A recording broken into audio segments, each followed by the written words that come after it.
So the first sentence is a question, so why is it a concern? And then the second sentence is set up as an answer. So we need some of the language of reasoning there. Do you usually use it is because in your Yeah, you could. Yeah. It is because, or this is because of, um, because radioactivity is invisible and unsensed, people perceive it as scary. You might use that construction starting with because this, then that kind of reasoning. Um, yeah, it is because radioactivity is a way of offering a cause, an answer to the question of why. hmm Um, um, yeah. it's kind of saying, um, you're kind of saying that even though that's the case, um, despite that, this is what we want to say. Two Um, opposite things, yeah. so you're kind of saying that even though radioactivity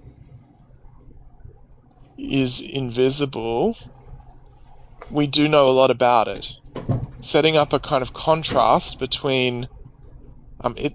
We talk about this as a concessional structure. Um, you know, where you're saying, while this might be the case, actually this is the thing that we want to focus on. So you're giving emphasis to the second point, um, while conceding or allowing for the first point.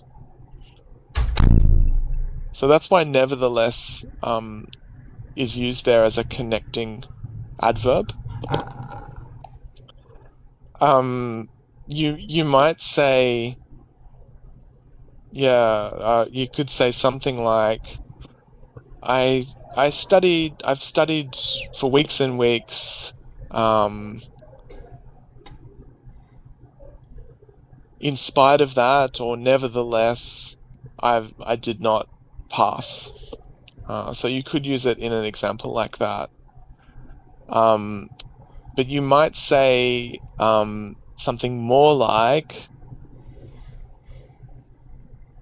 "People associate rote memorization with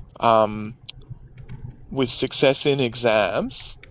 Nevertheless, um, sleep and nutrition play a very significant role, or a most significant role in exam success." So you're kind of setting up a contrast, and nevertheless has to come after. So if I were using a phrase like, um, uh, despite or while, I can put that before. I could say, while radioactivity is invisible and unsensed, we do actually understand quite a lot about it. So, or despite the fact that radioactivity is invisible and unsensed, we understand quite well the radiation levels to which people can be exposed. So it nevertheless works the other way around. You have to put it after the point that you want to kind of move on from or concede.